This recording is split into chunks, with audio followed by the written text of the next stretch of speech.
Good evening, everyone. Buenas noches. My name is Iracema Coronado, and I have the privilege of serving as director of the School of Transborder Studies at Arizona State University. It's an honor to welcome you to the ASU California Center here in Los Angeles and to co-host this important conversation alongside our partners at the UCLA Latino Policy and Politics Institute, especially Dr. Amada Armenta. ASU's Dulce Vasquez, and her leadership in making this event possible, and the rest of the staff who has worked behind the scenes to bring this event to fruition. And I want to begin the way we often do in this space, by grounding ourselves in where we are.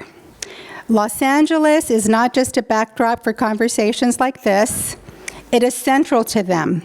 This is a global city, a city shaped by migration, by policy, by culture, and by power. What happens here doesn't stay here. It shapes narratives, influences policy, and often sets the tone for the rest of the country. So when we gather at the ASU California Center, we are not just hosting an event, we are creating a space where ideas, policy, and lived experience come together in one of the most influential cities in the world. We gather at the moment of urgency. Across the country, immigration arrests and detentions are rising, yet for many communities, especially here in the American Southwest, these practices are not new. They are part of a longer history that has shaped everyday life, work, and belonging for Latino communities for generations. And here in Los Angeles, those realities are not abstract. They are lived. They are present in our neighborhoods, in our schools, in our workplaces, and in our families. For me, this is also deeply personal. I grew up in Nogales, Arizona, where crossing the border regularly as a child. Encounters with immigration officials and the Border Patrol were simply part of daily life. In many cases, these were not distant figures. They were people we knew. Some were friends. Some were even family members. I remember a different era when immigration officials would greet my mother with familiarity. But after 9/11, border life changed in profound ways. Enforcement became more militarized, more distant, and more forceful. And today, we must be clear about the human consequences.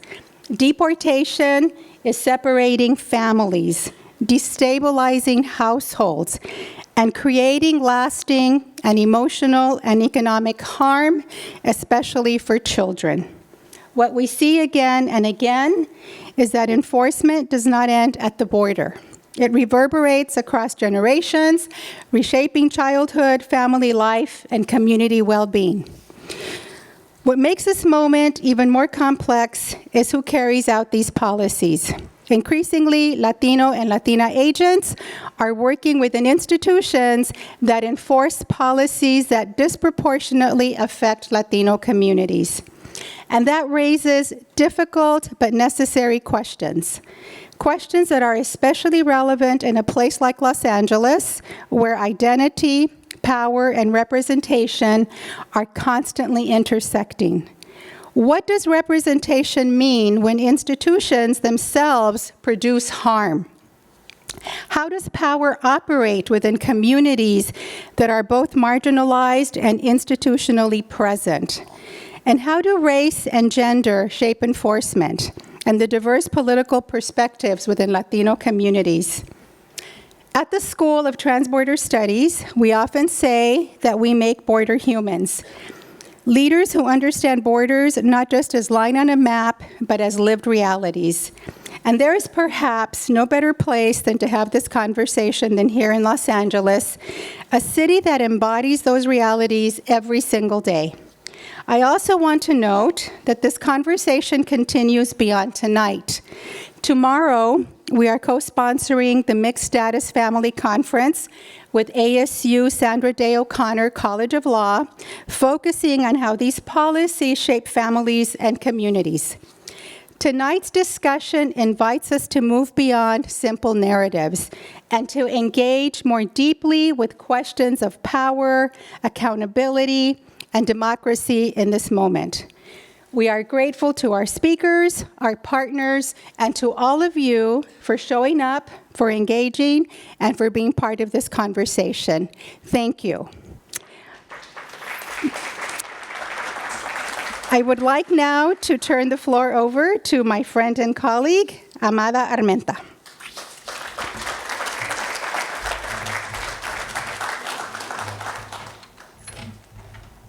Thank you, Dr. Coronado, and thank you all for being here. I feel obliged to announce the bar is open till 8, and you can bring your drinks and snacks. Okay, so now that I've gotten that important information out of the way, before I introduce our panelists, I wanted to tell you more about the UCLA Latino Policy and Politics Institute and the origins of an event like this. At LPPI, we produce research that focuses on policy issues impacting Latino communities, things like health access, housing, economic mobility, entrepreneurship, heat, pollution. One of our taglines is that every issue is a Latino issue. When we get this data, we share it with advocacy organizations, with state agencies and legislators so that they can act on the data and hopefully make our lives better. But one idea that's been embedded in this work since the beginning is that Latino communities are not a monolith. I don't have to tell you, you know, that's why you're here. We're from different countries, different generational statuses, different histories in this country, from Californios, Nuevo Mexicanos, and Tejanos for whom the border crossed them, to more recent arrivals. We are spread out across all US states, even though we're overrepresented in California and Arizona. And I say the term Latino, we know it contains multitudes, and when I say that term, I even say it knowing it might not be the label that you like, right? Some of us like Hispanic or Latinx. So we know that Latino communities contain multitudes, but the public discourse about us, I would argue, is annoyingly narrow. We are hypervisible in negative narratives about immigration or crime or not being assimilable. We are underrepresented in narratives around power, around innovation, around representation. Because of these narratives, the average American dramatically overestimates how many Latinos live in the US and what proportion of our communities are immigrants or what proportion are undocumented. So one thing we're really passionate about at LPPI is bringing people together to learn about policy issues or social issues and to hear from highly accomplished and highly regarded thought leaders who can share their expertise, whether it's through their professional accomplishments, but also sometimes their personal experiences. So that's why I'm so excited to invite our panelists to the stage. Like Iracema, I think we all have connections to immigrant and border communities, and we are excited to share this conversation.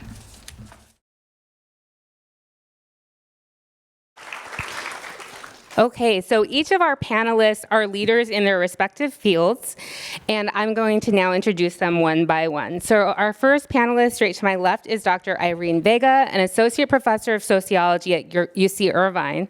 Dr. Vega is an expert in immigration enforcement, and her recent book, Bordering on Indifference, How Immigration Agents Negotiate Race and Morality, draws on research with Border Patrol and ICE officers to examine their motivations, perspectives, and dilemmas as part of the immigration service. Good job, Gustavo. I was supposed to do that.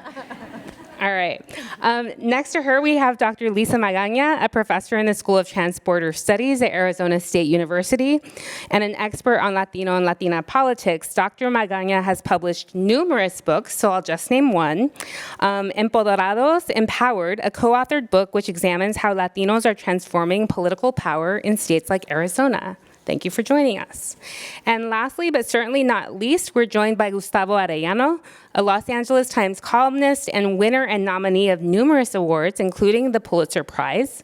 He's the author of Taco USA and a long-running syndicated column that ran in the OC Weekly called Ask a Mexican, which used humor and satire to spread knowledge about Latinos in the US. I was a very faithful reader of that column. He's also someone who has spent his career covering Latino communities and Latino politics. So please join me in giving them all a round of applause.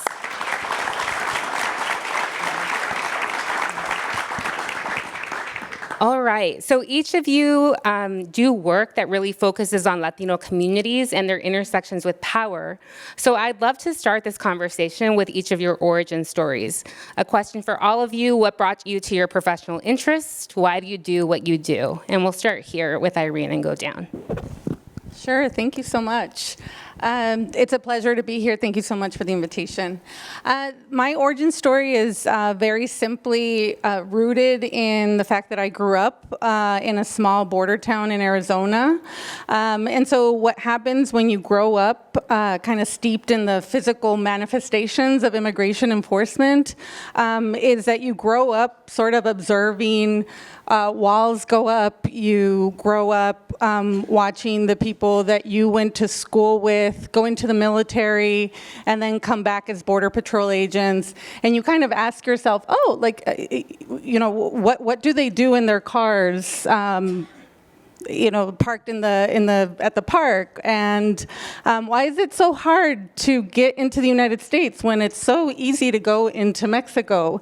And so I grew up kind of making those observations, but the other thing that happens when you grow up in the border is that you're also subject to a certain amount of normalization, right? So things that are actually quite remarkable are also very ubiquitous, and so you don't even notice things. And so when I came back to grad school to study immigration, and I started understanding immigration from an academic perspective, I wanted to go back to the border and understand those things that I had grown up observing. I wanted to understand them from a different perspective. And so that's why I do the work that I do. Very nice. Nicely done. So my name's Lisa Magana. I will say my first sort of reason why I got into this area is that I'm from South El Monte, and my first pair of reading glasses was from a federal program that targeted poor families. And I got my glasses, and I was a better student. I liked school more, and I really had this moment really thinking, what a great thing, a government can make lives better. And so later I was in college, I was a teacher's aide at a Head Start program. You could fill when lunches were missing or, where policies changed. Later on in college, I worked for a city attorney, and we looked at housing policy, again, looking at public policy. And in graduate school, and I was a political science major, and I was also politics, as we think about it, was mostly just elections and parties, mostly male, mostly white, and to start thinking about Latino politics. So in graduate school, I was so lucky. I was a associate research person at this place called the Tomas Rivera Center, which is a Latino policy research center. Okay, yay. And I loved it. And I loved the connection between politics, policy, and immigration specifically is such an interesting area. And so that's really what I've focused on. And I guess my other area is that when we think about politics, and I hear, well, why aren't you Latinos involved in politics? You've got to see democracy, these immigrant students that do more for our democracy than any elected official out there. It's incredible. So I want us to have a conversation to think about that as well, as sort of reconceptualizing the idea of politics, and again, how immigration is playing out. Thank you. Thank you all for being here. My origin story, what a comic book concept, which I love. It starts in 1999 when the Anaheim Union High School District Board of Trustees announced that they were going to sue Mexico for $50 million for educating the children of undocumented immigrants. I don't know how I found out about it because I wasn't reading newspapers at the time. I was just sports and comics, that's all. But when I heard it, I immediately got infuriated. I thought I was your all-American boy, all-American nerd, to be specific. I liked The Simpsons. I liked the Cubs. I was a film major. I had no political inklings whatsoever. I was proud of who I was, and who am I? I'm the child of Mexican immigrants. My mother, both of them from Zacatecas. Any of you from Zacatecas here? Here we go. That diaspora, just don't mention Jose Huizar, right? I got a story about him. But child of Mexican immigrants. My mother was a permanent resident when she came to this country because my grandmother was born in Arizona next to the Morenci mine because her parents had fled the Mexican Revolution. My dad was an undocumented immigrant. That's what my upbringing was, in an area where you really didn't care about legal status or whatever. We were all growing up. So to hear the school board say, it's the fault of the children of undocumented immigrants. Didn't matter whether you're a U.S. citizen or not. That I still to this day I don't know why it enraged me, but it enraged me. I had never been to a school board meeting, any sort of political meeting before, but by providence of God, I was the very first person to speak that night. The school board ended up passing the resolution by, I think it was 4-1. The only person that voted against it was a 70-some-year-old white man from Indiana who happened to be my principal in junior high, and he understood. The only Latino on the school board was a Latina who voted for the measure. And that right off the bat told me, the people that you think are going to support you sometimes will not. The people who you think are not going to support you, sometimes they will. You just analyze a situation with what it is. From there, I got involved into activism. That led into journalism. That led into a career that I never thought I would have, but I'm proud to be able to be in that career and to be here with a bunch of chingonas, for lack of a better term. Seriously. I know their work. You should know as well. Thank you. And for the record, Gustavo, I think you're an all-American nerd. I'm a nerd, I can tell you that. So I want to start by diving in to invite Irene, Dr. Vega, to tell us about her recent book, which really dives into the lives of agents who work in the immigration enforcement bureaucracy. You recently gave an interview with NPR and shared that for these agents, especially Latino agents, the tension between their immigrant roots and their professional role is inescapable. You didn't have to mention it. They brought it up themselves. So knowing that Latino agents are overrepresented in these agencies, can you tell us about your book and some of your findings about Latino agents particularly, their motivations, how they experience the work? Yeah, thank you so much. So for the work, I interviewed 90 immigration enforcement agents. 60 of them were from the Border Patrol. 30 of them were ICE deportation officers. The majority of them were Latinos, children or grandchildren of Mexican immigrants, mostly who had grown up along the U.S.-Mexico border. And I'm interested in a lot of things in the book, how they legitimize their work, how they reconcile the moral ambiguities of their work. But one of the things that I often hear is, people are surprised to hear that there are, that 50% of the Border Patrol on a national level are Latinos and 1/3 of ICE are Latinos. Those figures are national. On the U.S.-Mexico border, where I grew up, where Iracema grew up, where Amada grew up, these figures can be upwards of 75%, 80% Latinos who grew up there, right, that have come back in to do this work. So I was very interested in how they reconcile all of the politics and the kind of ethical dubiousness of their work, if you will.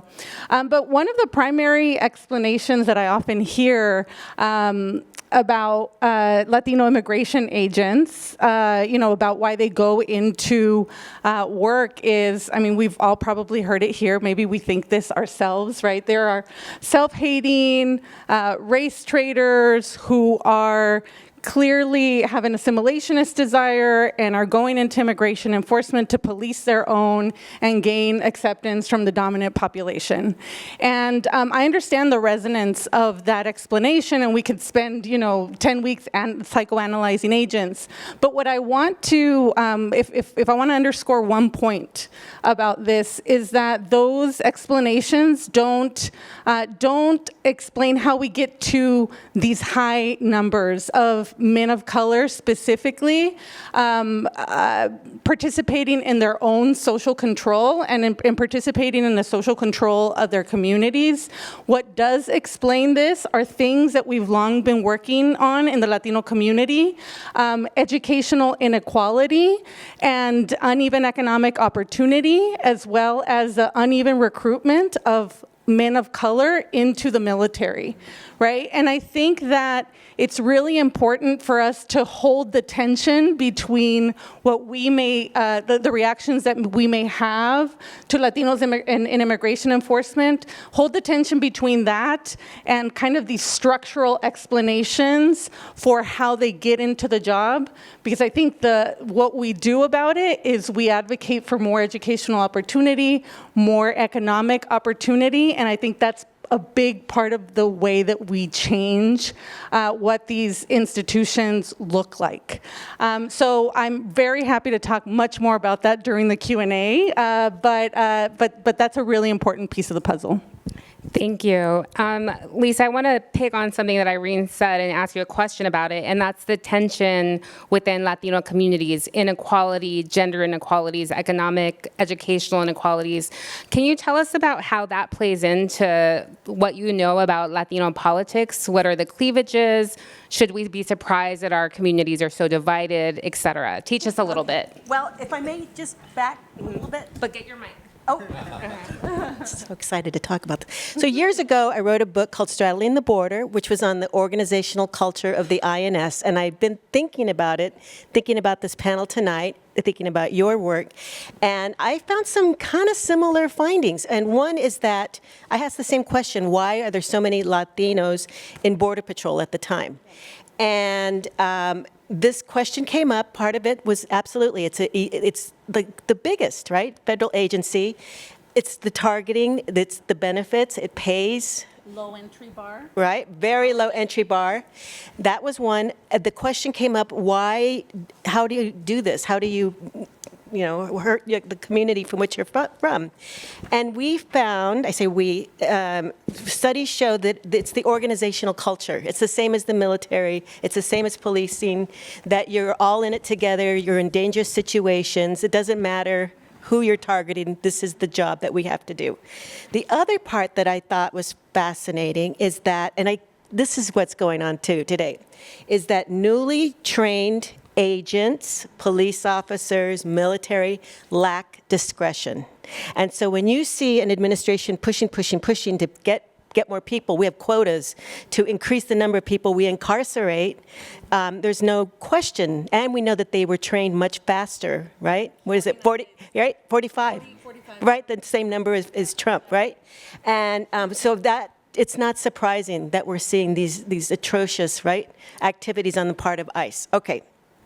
The other thing that we see consistently is that there's much more emphasis on enforcement immigration policy, not service. If we put more money, more effort toward more judges, more facilitating, doing it the right way, but instead, enforcement. Let's put more ICE money out there. That's what the shutdown's about, right? The enormous amount of money that they want to put toward this when they are already overfunded, not necessary.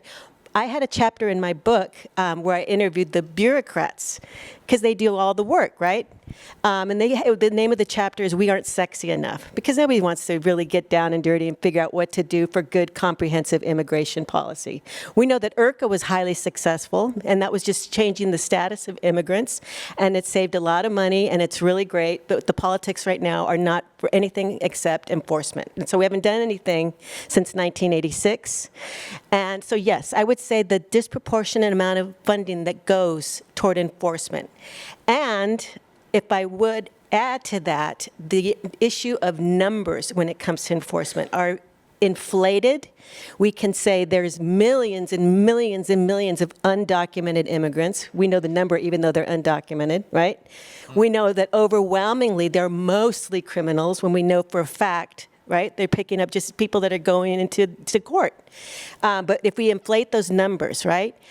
These immigrants are voting illegally. These immigrants are eating the dogs and cats. We don't have the actual numbers. We don't need to. Right? Right, it's just about saying the same bad thing over and over, and Exactly. it sticks. And so there's an area of research called social construction that looks at how groups are targeted and how groups are socially constructed. So if you have a group of people that are not politically powerful, cannot vote, and if you can make them, gangsters, criminals, murderers, right? You don't have to provide the numbers. It doesn't matter because you're not going to be held accountable. And so this is absolutely something that this administration has really, really played out. Thank you, Lisa. I want to bring Gustavo into this conversation. Gustavo, you've been covering Latino politics for a long time, and I want to talk about the story that you wrote in 2024 when you spoke to Latino voters across the Southwest on this 3,000-mile road trip. One of the things that you wrote was that the idea of a Latino vote is a tired trope and a myth. Can you just tell us your perspective on Latino voters? What did you mean by that? And what do you think that people are getting wrong about who Latino voters are? Yeah, like I said in my origin story, when you had the only Latina on the Anaheim Union High School District Board of Trustees vote for a resolution that directly impacted Latino children, right off the bat, I realized you can't trust Latino politicians ever. Ever. You have to be skeptical. In journalism, we have a saying, if your mom tells you that she loves you, go check it out. Don't just accept someone because they look like you. So, I've been at this now for 26 years. I have covered Latino politicians who have been good. I have covered Latino politicians who have been horrible. We mentioned earlier Jose Huizar, a former council member from Boyle Heights. He was born in the rancho in Zacatecas, right in between the rancho of my mom and the rancho of my dad. So my parents knew his family. They grew up in Boyle Heights. We grew up in Anaheim, so I can't say I knew him. So you see this again and again, and it's always disappointing because you hope. We as Latinos, we're supposed to be better. We're supposed to be better than the traditional systems. And so when one of our own falls, it just hurts that much more. So in 2024, Trump, of course, was running for election.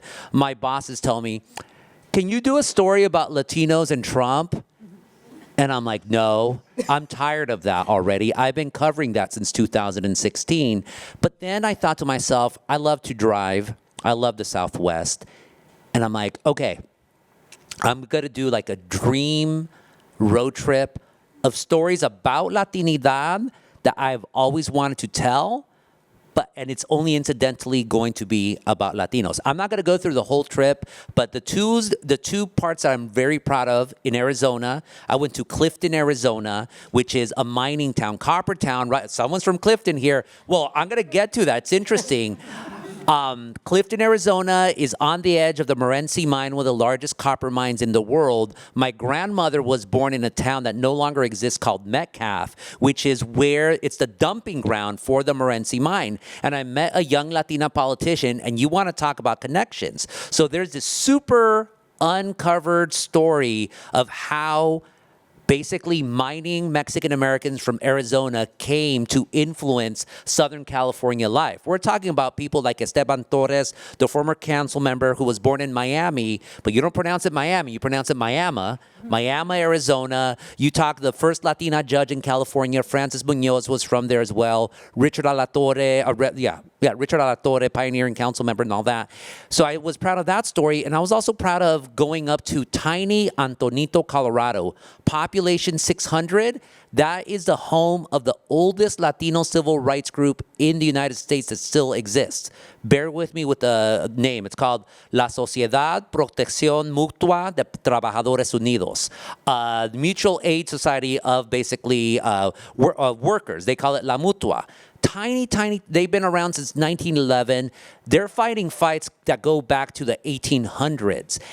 And I realize, though, that Donald Trump was going to win when I asked these people. These are people who are proud advocates for the Latino community. They're fighting against for Latino rights. They were railing against Denver stealing all of their water. They're saying, like, it's just like our ancestors. And then I said, so who are you going to vote for in the election? It was two men and a woman, and they just stay quiet. They look at each other. One of them says, I'm not going to vote for any of them.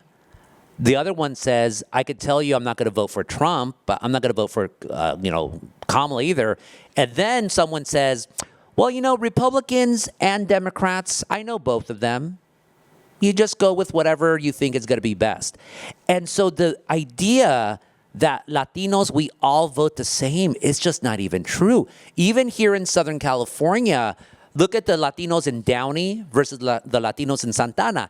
In Los Angeles proper, you go to the 2022 election. One thing that people don't really talk about is that Rick Caruso won the Latino vote. Rick Caruso won the Latino vote because even though Boyle Heights voted against him, San Fernando Valley didn't. Pico Union did it. So you had Central Americans and Mexican immigrants voting for, while the Chicano, the more second and third generation, were voting for Karen Bass. So I think the sooner we all accept that it is a hugely fragmented community, the better it is that we can get Latino power, and the better we can advocate then for issues that at least us here find moral and important to advocate for. Thank you, Gustavo.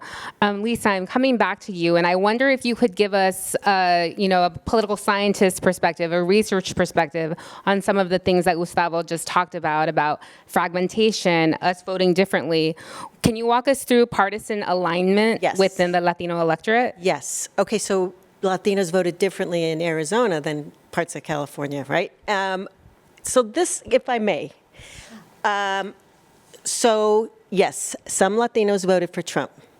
He did have higher numbers than other elected officials, not, overwhelming, but, significant. A significant shift. So this is really important that you understand. So I hate to generalize, so forgive me, okay? But folks that were not Latino found immigration to be a really important issue for why they voted for Trump. For Latinos that voted for Trump, it was the economy. It was quality of life, better jobs, right?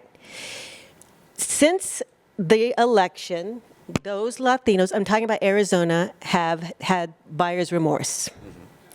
They have now shifted back, not necessarily they're now Democratic voters, but they've shifted away from Trump.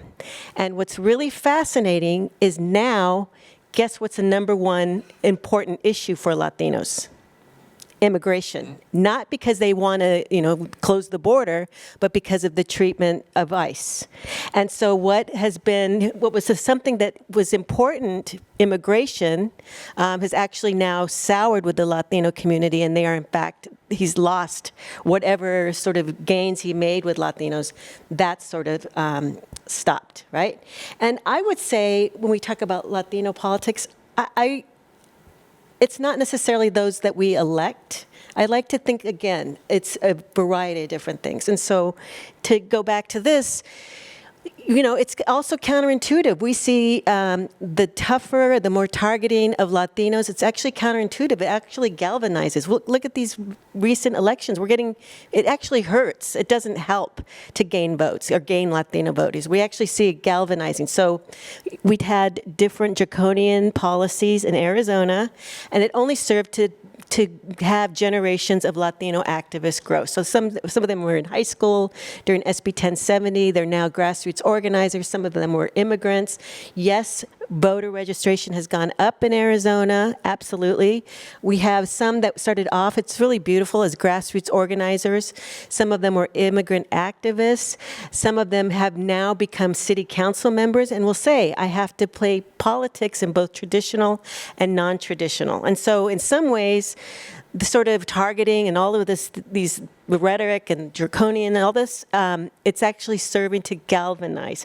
And I would add one more thing, is that it's not just partisanship. we know that in Arizona, it's Republican, Democratic, and very important are independents that are not necessarily voting party lines. And I think that's actually more the future of Latino politics. Right, the swing voter. The swing voter. And we like to Absolutely. say the sort of the new American electorate. So I personally find it problematic when you have Hispandering. Today's Cinco de Mayo, let's celebrate, right? When it's I can't get a Cinco de Mayo prize, Lisa. no, I don't have one. But right, explicitly Hispandering doesn't work. And so we're seeing now more issues, and not necessarily just the politician or the party. And so it's really evolving. It's very dynamic when we talk about Latino politics. No, thank you. I think what you've described that's happening in Arizona as a result of SB 1070, we all know that story in California. It's what happened after Prop 187. And I think we're sort of waiting to see if that will happen at the national level. I want to go back to something you said about buyer's remorse over the treatment of Latinos by ICE. And this takes me to a question for Irene. I think that we've all been appalled, shocked, horrified, distraught, all of the things when we've seen the images that have come out of what ICE agents are doing on city streets. I won't even name all the things. You know what they are. They're very bad. So can you tell us what your research suggests about how immigration agents understand and learn about use of force? I know you have an article about use of force. So why have we seen what we see? And is there any hope for accountability when it comes to the use of force in these agencies? Yeah, there's at least, I could say so much about use of force. There's at least three things that I would say about use of force. One is that the Border Patrol the Border Patrol and ICE really train their agents to think of themselves as exceptional. Exceptional in terms of the particularly dangerous nature of their work. Now, this is what they're taught and indoctrinated in. As federal agents who work at the Department of Homeland Security, they learn that their job is particularly dangerous. They also learn that their use of force is largely justifiable. And now this issue of largely justifiable force is a broader issue in American policing. The legal standards that we use to judge police use of force are very deferential to police perspectives, and that's why it's very difficult to criminally prosecute police officers, and this extends to federal law enforcement agents. And so this culture of exceptionalism plus this idea that their force is largely justifiable, it breeds this really toxic combination of perceived vulnerability and power that leads to the kinds of things that we've witnessed in Minnesota most recently, but really here in LA, and that we've long witnessed along the US-Mexico border. So that's the first thing that I would say about that has to do with training and this culture of exceptionalism. The second thing that I want to say gets to your point about accountability. So the federal government has long failed to rein in agents when they have used excessive force or when they've engaged in policy violations and abuse. There's a report, for example, from the American Immigration Council that's now a few years old. The report is called No Action Taken because they found that I think it was 97% of complaints lodged by the public against the Border Patrol did not result in disciplinary action against any agent. So the result of those complaints, 97% of these complaints over several years was no action taken. And so this is a long-standing issue of these agencies not reining in agent behavior when they when they fell outside of policy and engaged in excessive force. And then, of course, to your point again about accountability, there's been a really alarming loosening of the already really weak guardrails on agent behavior. So for example, 2 months into the second Trump term, the Department of Homeland Security terminated the agency that was was in an oversight role over agents, these agencies. So this was the agency charged with investigating excessive force, and when they found that some criminal conduct had occurred, they are the ones that are supposed to refer these cases to the Department of Justice. That mechanism of accountability is absolutely gone now. Other offices that are in similar oversight roles have been subject to major resource decreases, firings, and so I want to quote this because Trump called these oversight agencies internal adversaries that slow down operations. So now this is all in addition to this permissive context that the agency and that these politicians are setting rhetorically, ignoring legal court orders. So all of this together has made for impunity on a new level, like we've been witnessing, but these are long-standing issues. The kind of seeds for this kind of behavior have been planted, and this context has made them really blossom in really the worst way. Thank you. Gustavo, I'm coming to you next. In 2018, you wrote a column saying that it was time to deport La Migra from California.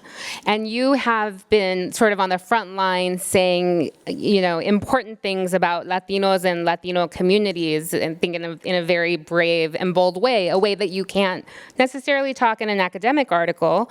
I want to ask you about your column, Ask a Mexican, that ran in the OC Weekly between 2004 to 2017. It was really famous for its use of humor and satire, and it engaged with sometimes racist, sometimes amusing assumptions about Latinos, Latino culture, labor, and immigration. I think my question is, if you were writing that today, what do you think that you would be writing about? Yeah. What kinds of questions would people still have? Ask a Mexican went from 2004 to 2006, and it's 17, and it was exactly what it sounded like. People would send me questions about Mexicans, and I would answer them, and whatever it was, I answered it. And the purpose of the column was to debunk and deconstruct stereotypes and misconceptions specifically about Mexicans, not Latinos, Mexicans.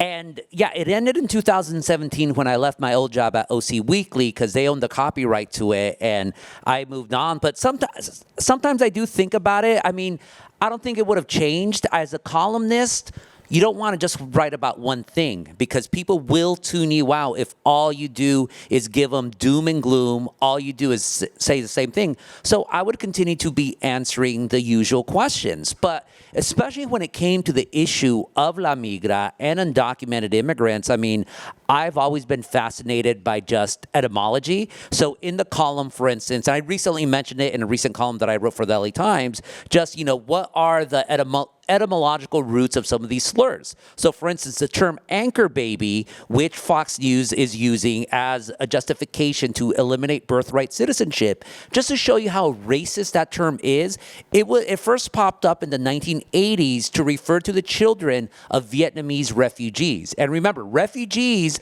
by definition, are in this country legally. And that's how racist this country is, that we describe, and of course, if you're born in this country, you are automatically a citizen, and that's what we do to these people.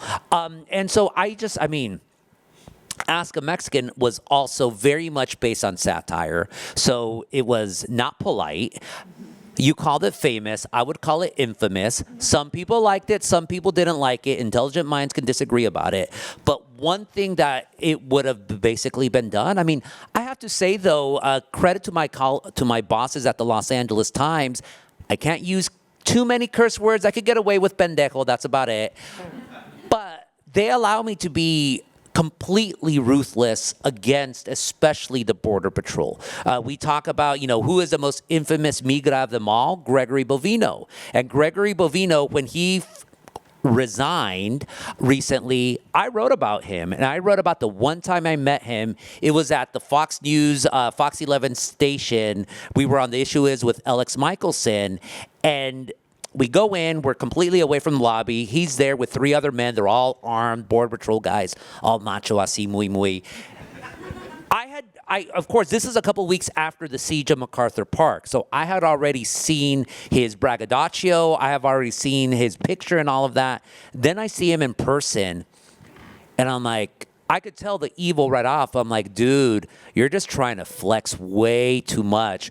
We're in the green room. He goes in, and he expects me to, like, cower or do whatever. I'm like, nah, I'm just going to look past you. And I saw him. I'm like, he reminded me of the obvious comparison is Robert Duvall's character in Apocalypse Now, infamous, just bomb them all. But for those of you who are older and remember your Warner Brothers cartoons, he reminded me of Henry Hawk, that little chicken hawk that would always try to beat up Foghorn Leghorn. This small little guy, I was like that. And I'm like, you so believe in your own hype, you're going to go down. And that's exactly what happened. So at least when it comes to Migra, I've been allowed to do the same things that I would with Ask a Mexican. With Ask a Mexican, I'd probably be a little bit more vulgar. But hey, the LA Times, so easy to hate, allows me to do whatever I want when it comes to Migra. Or say whatever I want, at least. Awesome. Thank you. Thank you for sharing. I feel compelled to say that Greg Bovino resides in El Centro, California, my hometown. Yeah, I hope I don't run into him when I go home. Lisa, I have a question for you. I want to pick up on something that you said earlier, which is that when we think about Latino politics, that we shouldn't just think about partisan alignment and that real political engagement or being political or politics, it encompasses a whole lot of things. I think we're here because we care about democracy. So give us your vision of like all of the things that are political or politics that people do, maybe whether they're allowed to vote or not, and how that's important for democracy. Well, so there's this idea of the new American electorate, so not explicitly targeting just Latinos, but thinking about folks that maybe never saw themselves in politics. And Ida Sema's going to hear this story for about the 19th time. And here's a great example. One day, going back to glasses, I was at the optometrist, and there was a young family there. It was a male and 2 youngish women. They could have been 18. Dad was in the early 30s. And I'm sitting there, and I'm like, hey, are you guys registered to vote? And the 2 were under 18, so they couldn't. And the father says, no, okay, I'll register to vote. And he registered to vote. Awesome. And I came out of my appointment. My eyes got worse. And he said, guess what? And I said, what? He said, I just got my friend to register to vote. And I was so excited and so happy. And I said, I've got to ask you, why have you never registered to vote? And he said, no one's ever asked me. Oh. And I think that story is so important because your friends, somebody that you know, they look up to you. And if you reach out and say, have you registered to vote, or to think about, that's number one. And I really believe that, yes, parties are important, but it's sure changing. That, again, I think that the future are issues that people are engaged in. We're seeing, a lot of political movement already before the midterms. And I think that, again, that it's counterintuitive that what's really bad actually serves to galvanize people. So in some ways, we have an administration that's actually mobilizing us politically, which is good. It doesn't feel good. It makes me sick every day, but it's good, right? And again, to think about politics as not just traditional electoral elected officials, right? Voting, yes, it's all important, but to think of all the other policy, activism. We had an incredible name dropping here, but Anita Sema has too. We taught with the Secretary of State of Arizona, who's the highest Latinos elected. And he'd say the same thing, it's issues, get involved, make things uncomfortable, stay safe. But, challenge what we think are norms and rights that we've always just sort of thought was always going to happen. And they truly are being challenged right now. I really mean this. And so engage with somebody that you know has probably never thought of themselves. And I hear this. Edith and I are doing wonderful research on women in politics, leadership. And some women are doing incredible things, but they said, no, I don't see myself I'm not a leader. That's not political. That's not me. But you are. And it's, as corny as it sounds, if we all work to get somebody engaged or informed. It is so important, and we see this in Arizona. Generations of folks that are getting motivated. Thanks for sharing that.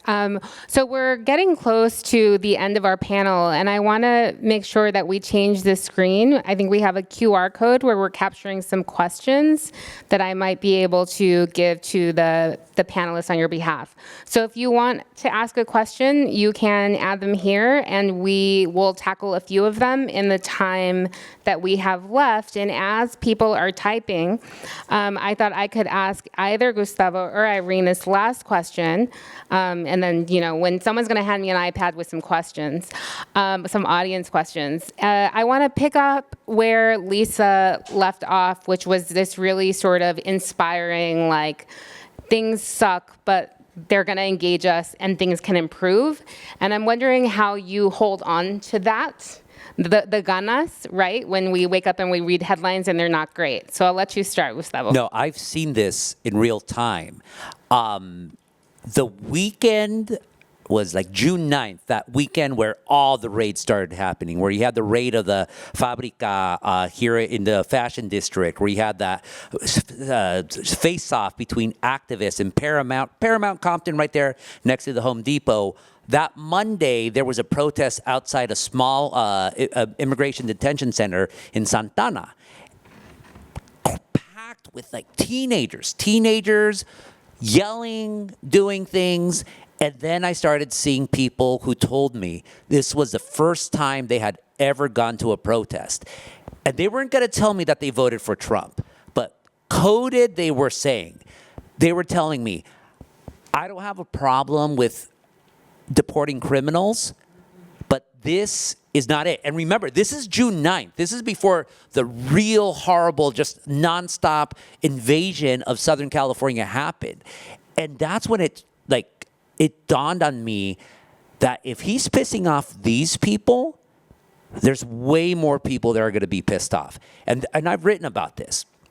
Donald Trump, and really we're talking about, Stephen Miller, of course, but Donald Trump,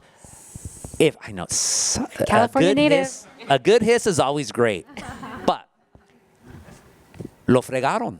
They could have held on to this Latino vote. Donald Trump didn't just get a good chunk of the Latino vote. He got the highest percentage ever of the Latino electorate of any Republican presidential candidate. Pew Research Center, 47%, a majority of Latino male vote. If he had not started this deportation deluge, and I'm not advocating for any of this, by the way. I'm not advocating for any of this. But if he had just focused on the people who had come over in the past 4 years, on Central Americans, on South Americans, on the areas where these undocumented folks ended up in the past 4 years, which was not California, by the way. It was Texas, it was Florida, everything. If he had just done it quietly, I still think he would have kept a big chunk of the Latinos who voted for him. But no, they really wanted to just crush us. And it started here in LA, and LA were like, we're not going to do this. You're not going to do this at all. And so that's where the resistance started. So every day that I see these activists, and then it spread, and that's the other thing. LA got in contact with Chicago, and of course Chicago has its own longstanding tradition. Frankly, it's been on radical politics longer than us. Haymarket Riot, hello. They started communicating with each other. Goes to New Orleans, goes to everywhere the Border Patrol showed up. People were ready for that, and it reached, of course, its tragic culmination, at least in the narrative, in Minneapolis. And it continues, but people are still organizing, and more people are getting angry. So that's what gives me hope every single day. They thought they were going to crush us, not even close. Thank you. So I have a whole lot of really great questions here. I'm going to take one first. It's for both Irene and Lisa, and it's a sort of rapid fire question, so we can get through as many of these as possible. If you could stop one practice or policy, local or federal, that would reduce harm without pretending that it would actually end enforcement, what would it be? Oh, I have it. I think that we need to cut off the money hose to private prison corporations who are profiting from immigration enforcement in the form of these detention centers, technologies to surveil immigrants and immigrant communities, transportation, food services. Right now, there's $50 billion allocated for just private prison corporations in the form of federal contracts. We need to cut the money hose off. That would make a big difference. I guess my recommendation, again, is more money for servicing. Yeah, if we could fund immigration services the way that we have funded enforcement, right, there would be a lot more people with legal status. Yep. That's a really good point. Thank you. Gustavo, a question for you. What do scholars, journalists, and advocates most need to unlearn in order to tell a more complete story about Latino politics and power? Don't believe the hype. We sadly saw this with Cesar Chavez. We lionize certain people and we do not pay attention to all of their sins. We also, by lionizing certain people, we miss all of the folks on the, on the lower ground. Really quickly with Cesar Chavez, we all knew who Cesar Chavez was, but how many of you know who Chole Alatorre was? How many of you knew who Bert Corona was? Someone raise their hand. Exactly. Well, academics, of course we do. These were legends who were critical of Cesar over his treatment of undocumented, or of his concept of undocumented immigrants. So unlearned hero worship. All of us need to unlearn hero worship. Thanks for sharing. Question for Dr. Vega. Can you share some of the voices of Latino agents? Someone asked a question about knowing more about their narratives, particularly those who have immigrant parents.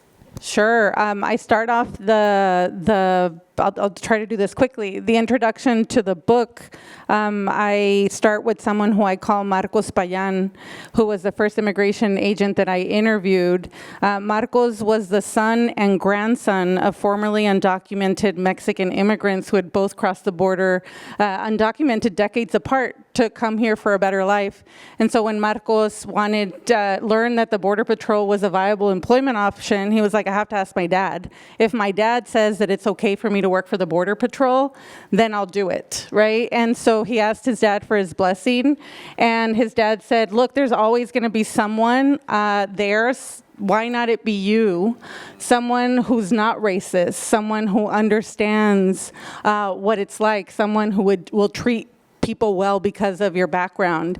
And he tells me, you know what, that made a lot of sense to me back then. And of course, I interview him 10 years after. And part of, the point that I make in the book is that he sort of started off in that place, but he ends up in the place of other agents who had a very different origin story because of organizational socialization, indoctrination, the politics, and the training of the work.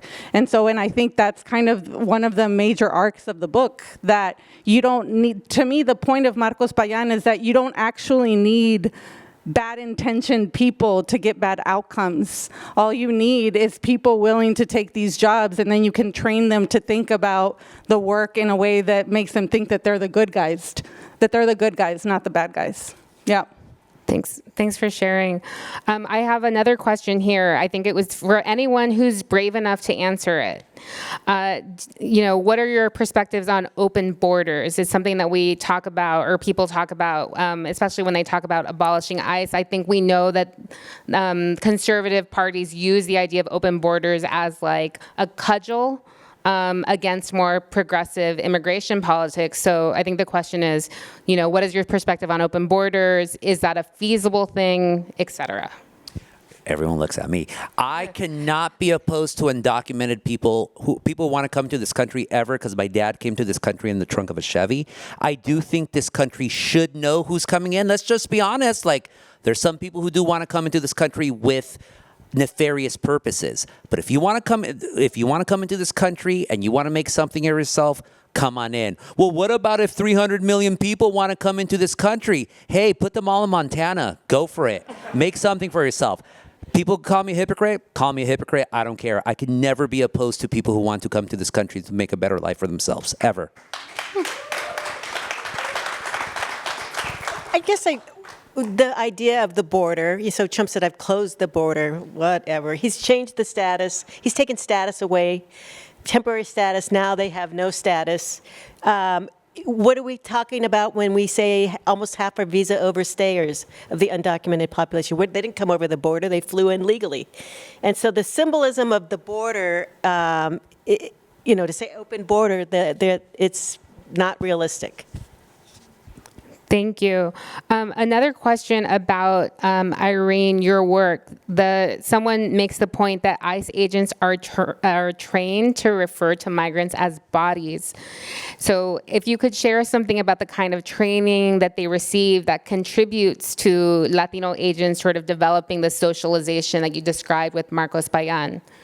Yeah, absolutely. I mean, the reason that the book is called Bordering on Indifference is that I try to trace this process from someone like Marcos Payan, thinking of migration from a very kind of family-centered, his own personal experience, to then coming to understand people, migrants, as bodies that are just being processed according to law and policy, that it's not his kind of decision, that it's law written by people who he assumes know a lot more than we do, right? So there's all kinds of bureaucratic process that train agents to think of people not as humans, but as either dehumanized bodies or criminals, because that makes it possible to do this work. So that's absolutely part of the ideology of the state.